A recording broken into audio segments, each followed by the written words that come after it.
एक सिरकटी चुड़ैल का साया था। वहाँ के लोग उस चुड़ैल से बहुत डरते थे। रात होते ही गांव के सभी लोग अपने अपने घर के अंदर चले जाते थे। अरे सीता, जल्दी से ये दीपक बुझा दो। उस चुड़ैल का आने का समय हो गया है। कहीं उसने हमारे घर में रोशनी देख ली तो कहीं वो यहाँ ना आ जाए। जल्दी जाओ और पूरे घर में अंधेरा कर दो। फिर सीता भाग कर जाती है और पूरे घर के दीपक बुझा देती है और वे दोनों अपनी खिड़की से छुप छुप कर उस चुड़ैल को देखने लगते हैं। तभी उन्हें दूर से एक सिर कटी चुड़ैल आती हुई दिखाई देती है। उस चुड़ैल का सिर कटा होता है और उसने अपना कटा हुआ सिर अपने हाथ में पकड़ा होता है। फिर वह राजेश के घर के सामने से गुजरती है। वे दोनों बहुत डर जाते हैं और चुड़ैल आगे निकल जाती है। शुक्र है भगवान का, आज तो बाल बाल बच गए। फिर अगले दिन सुबह होने पर, अरे भाई राजेश, तुमने कल रात सरकटी चुड़ैल को देखा? हाँ भाई, कल तो मैं बाल बाल बच गया। वो चुड़ैल बिल्कुल मेरे घर के आगे से ही निकली थी। ये तो शुक्र है भगवान का कि उसने मुझे देखा नहीं। राजेश भाई, मुझे एक बात समझ में नहीं आई, ये चुड़ैल का सिर कटा हुआ क्यों है? अरे तुम्हें नहीं पता क्या? मेरे पिताजी ने मुझे इसके बारे में बताया था। बहुत समय पहले ये चुड़ैल का सिर कटा हुआ नहीं था। ये रोज रात को हमारे गांव में आती थी और किसी न किसी को अपने साथ उठा कर ले जाती थी। फिर एक दिन चुड़ैल की दहशत से तंग आकर सब गांव वालों ने उस पर हमला कर दिया और उसका सर काट दिया था। फिर क्या हुआ भाई? क्या वह चुड़ैल मर गई? हाँ, गांव वालों ने उसके 2 टुकड़े करके उसे जंगल में ही दफना दिया था। तो फिर ये सिर कटी चुड़ैल वापस कैसे आ गई? कुछ समय पहले चोर डाकू जंगल में अपना सोना छुपाने के लिए खुदाई कर रहे थे। तभी उन्होंने खुदाई करते करते इस चुड़ैल के सिर को आजाद कर दिया था। अरे मर गए रे, ये क्या चीज है? ये हमने क्या कर दिया? ये सिर कहाँ से निकल कर आ गया? अरे भाई, इसका धड़ तो है ही नहीं। ये तो कोई चुड़ैल लगती है। अरे मर गए रे, अरे भागो यहाँ से, नहीं तो ये हमें कच्चा ही खा जाएगी। भागते कहाँ हो मूर्खो? वहीं के वहीं रुक जाओ, नहीं तो तुम्हारा खून पी जाऊंगी। चुड़ैल जी, हमें माफ कर दो। हम आपकी नींद खराब करने यहाँ नहीं आए थे। हम तो बस अपनी जमा पूंजी को यहाँ जंगल में छुपाने के लिए आए थे। गलती से आप बाहर निकल आई। कृपा करके हमें जाने दें। मैं तुम्हें एक ही शर्त पे जाने दूंगी। तुम्हें मेरा एक काम करना होगा। हमें आपकी सारी शर्तें मंजूर हैं। आप जो कहेंगे हम वो करेंगे। बस आप हमारी जान बख्श दें। कुछ साल पहले इन गांव वालों ने धोखे से मेरा धड़ मेरे शरीर से अलग कर दिया था और यहीं पास में दफन कर दिया था। तुमने मेरा सिर तो आजाद कर दिया, लेकिन मेरा धड़ अभी भी यहीं कहीं दफन है। तुम्हें मेरा धड़ खोद कर निकालना होगा, तभी मैं तुम्हें यहाँ से जाने दूंगी। ठीक है, हमें मंजूर है। हम अभी आपका धड़ खोद के निकाल देते हैं। फिर वे सारे चोर उस चुड़ैल का धड़ ढूंढना शुरू कर देते हैं। कुछ समय खुदाई करने पर उन्हें उस चुड़ैल का धड़ भी मिल जाता है। फिर वह धड़ चलकर अपने कटे हुए सिर के पास पहुंच जाता है। फिर वह चुड़ैल अपने सिर को अपने धड़ से जोड़ने की कोशिश करती है, लेकिन जैसे ही वह अपना सिर अपने धड़ पर रखती है, उसका सिर नीचे गिर जाता है। वह फिर से कोशिश करती है, लेकिन फिर से उसका सिर नीचे गिर जाता है। अरे ये क्या? मेरा सिर तो वापस मेरे धड़ से जुड़ ही नहीं रहा। अब मैं क्या करूं? चुड़ैल जी, हमने आपका काम पूरा कर दिया। कृपा करके अब हमें जाने दें। इतना बोलकर वे सारे चोर डाकू वहाँ से दुम दबाकर भाग जाते हैं। उस दिन के बाद से ही उस चुड़ैल का नाम सिर कटी चुड़ैल पड़ गया और अब वह अपना सिर उठाए रोज अपने शिकार की तलाश में हमारे गांव में आती है। लेकिन भाई राजेश, हम कब तक इस चुड़ैल का आतंक सहते रहेंगे?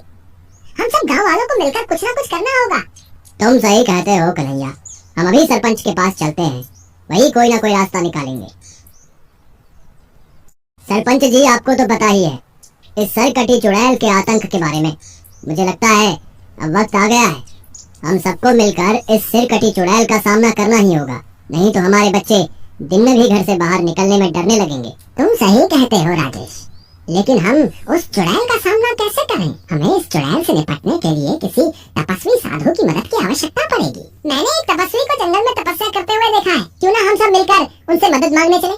तुम सही कहते हो कन्हैया, हम सब अभी उनसे मदद मांगने चलते हैं।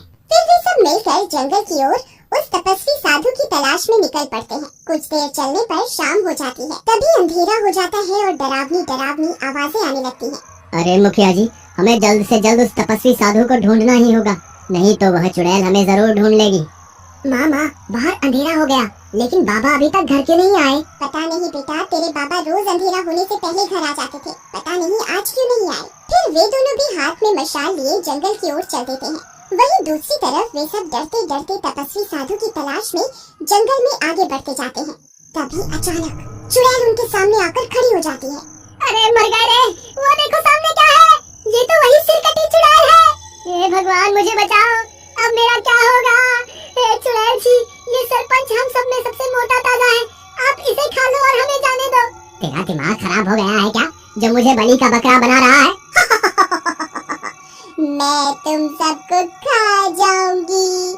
मैं बहुत दिनों से भूखी हूँ, मैं किसी को नहीं छोड़ूंगी। अरे भागो रे, ये तो सबको खाने की बात कर रही है, सब अपनी अपनी जान बचा के भागो। फिर वे भागते भागते गुफा के अंदर घुस जाते हैं। अरे बच गए रे, बाल बाल बच गए। लगता है उस चुड़ैल ने हमें गुफा के अंदर जाते हुए नहीं देखा। चलो गुफा के और अंदर चलते हैं। फिर वे सब गुफा के अंदर बढ़ने लगते हैं। हे साधु महाराज, हमें आपकी मदद की आवश्यकता है। तुम सब कौन हो और तुम सब इतने घबराए हुए क्यों हो? हे साधु महाराज, हम जिस गांव से आए हैं उस गांव के ऊपर सिरकटी चुड़ैल का साया है। हम उस चुड़ैल से मुक्ति पाने के लिए आपके पास आए हैं। अब आप ही हमें कोई रास्ता दिखाएं जिससे हम उस चुड़ैल का सामना कर सकें। मैं जानता हूँ उस सिरकटी चुड़ैल के बारे में। कुछ समय पहले गांव वालों ने उसके 2 टुकड़े करके उसे दफन कर दिया था, लेकिन वह उसकी जान नहीं ले पाए क्योंकि वह चुड़ैल शापित है। तुम चाहकर भी उसे मार नहीं सकते। साधु महाराज, अगर हम उसे मार नहीं सकते तो कोई और उपाय बताइए जिससे हमें उस चुड़ैल से छुटकारा मिल सके। वह चुड़ैल अपना सिर लेकर घूम रही है। अगर कोई पवित्र आत्मा उसका सर उसके धड़ से जोड़ दे तो वह शाप मुक्त हो जाएगी, तभी उसे इस शाप से मुक्ति मिल पाएगी। लेकिन साधु बाबा, अब हम पवित्र आत्मा को कहाँ ढूंढें? पवित्र आत्मा हर उस शख्स में वास करती है जिसने कभी किसी के साथ छल कपट ना किया हो और जिंदगी में कोई गलत काम ना किया हो। साधु बाबा, मुझे नहीं लगता कि हमारे पूरे गांव में ऐसा कोई व्यक्ति होगा जिसने कभी झूठ ना बोला हो या कोई छल कपट ना किया हो। अरे भाई राजेश, क्या तुम्हें मैं दिखाई नहीं दे रहा? मुझे लगता है मेरी आत्मा पवित्र है। भाई कन्हैया, जब चुड़ैल को मुझे खाने के लिए बोल रहे थे तब तुम्हारी पवित्र आत्मा कहाँ चली गई थी? हमें कोशिश तो करनी ही होगी, नहीं तो हमें कभी भी इस चुड़ैल से मुक्ति नहीं मिल पाएगी। चलो फिर देर किस बात की, अभी चलकर उस चुड़ैल का सामना करते हैं।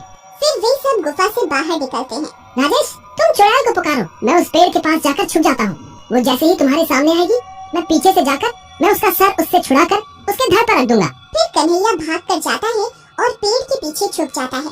चुड़ैल, कहाँ हो तुम? देखो, हम तुम्हारे ही इंतजार में यहाँ खड़े हैं। अगर हिम्मत है तो हमारे सामने आके दिखाओ। तभी चुड़ैल वहाँ पहुँच जाती है। वे सब लोग डर जाते हैं। तभी कन्हैया पेड़ के पीछे से निकलता है और चुड़ैल का सिर उसके हाथों से छुड़ाकर उसकी धड़ पर रख देता है, लेकिन सिर वापस जमीन पर गिर जाता है। ए, कौन है तू? तेरी इतनी हिम्मत? अरे मर गए रे, भागो। मैंने तो पहले ही कहा था इसकी आत्मा पवित्र नहीं है। अब क्या करें? सरपंच जी, मुझे लगता है अब आपको जाना चाहिए। नहीं नहीं, मैं नहीं जाऊंगा। तभी वह चुड़ैल उन पर हमला कर देती है। राजेश गिर जाता है और चुड़ैल अपने पंजों से राजेश पर हमला करने ही वाली होती है कि पीछे से उसका बेटा आता है और चुड़ैल का सिर उसके धड़ पर रख देता है, और इस बार उसका सिर जमीन पर नहीं गिरता। जैसे ही उसका सिर धड़ से जुड़ता है, वह चुड़ैल श्राप मुक्त हो जाती है और एक औरत का रूप ले लेती है। मुझे श्राप से मुक्त करने के लिए बहुत बहुत शुक्रिया। लोग सही कहते हैं, बच्चे सच में भगवान का ही रूप होते हैं।